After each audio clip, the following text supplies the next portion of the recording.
নতুন সরকার ২০২৭ শিক্ষাবর্ষ থেকে সব শ্রেণীতে লটারি পদ্ধতি বাতিল করে পুনরায় ভর্তি পরীক্ষা চালুর সিদ্ধান্ত নিয়েছে। এর ফলে প্রত্যাশিত বিদ্যালয়ে ভর্তি হওয়ার জন্য শিশুদের আবারও সেই পুরনো ভর্তির যুদ্ধে অবতীর্ণ হতে হবে। শিক্ষাবিদ ও শিক্ষা সংশ্লিষ্ট ব্যক্তিরা বলছেন, শিশুদের বিশেষ করে প্রাথমিক স্তরে লটারির পরিবর্তে আবার পরীক্ষা হলে শিশুদের উপর অপ্রয়োজনীয় চাপ বাড়বে এবং কোচিং প্রাইভেটের প্রবণতা নতুন করে মাথাচড়া দিবে। এতে শিক্ষা ব্যবস্থায় বৈষম্য বাড়তে পারে। শিক্ষামন্ত্রী আ.ন.ম এহসানুল হক মিলন এক সংবাদ সম্মেলনে বলেন, ২০১১ সাল থেকে শুরু হওয়া লটারি প্রথা উঠে যাচ্ছে। এখন থেকে মেধা যাচাইয়ের মাধ্যমে ভর্তি হতে হবে। মন্ত্রী জানান, শিশুদের উপর চাপ কমাতে খুব সাধারণ মানের পরীক্ষা নেওয়া হবে। ভবিষ্যতে এলাকা ভিত্তিক বিদ্যালয়ে পড়ার জন্য জোনিং সিস্টেম চালু করার পরিকল্পনা রয়েছে সরকারের। তবে শিক্ষাবিদ ও বিশেষজ্ঞরা এই পদ্ধতির তীব্র বিরোধিতা করেন। তাদের মতে, ছোট শিশুদের প্রতিযোগিতার মুখে ঠেলে দেওয়া তাদের মানসিক বিকাশে বাধা দেবে এবং অকৃতকার্য শিশুদের মধ্যে ট্রমা তৈরি করবে। ভর্তি পরীক্ষা ফিরলে কোচিং ও প্রাইভেট পড়ার প্রবণতা আবার মাথাচড়া দিয়ে উঠবে,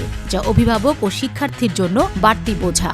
যারা অর্থ খরচ করে কোচিং করাতে পারবে তারাই ভালো স্কুলে সুযোগ পাবে, ফলে দরিদ্র শিক্ষার্থীরা পিছিয়ে পড়বে। শিক্ষাবিদদের মতে, শিশুদের মেধা যাচাইয়ের চেয়ে বড় প্রয়োজন প্রতিটি এলাকার স্কুলকে মানসম্মত করা, যাতে বাড়ির কাছের স্কুলে সবাই সমান সুযোগ পায়।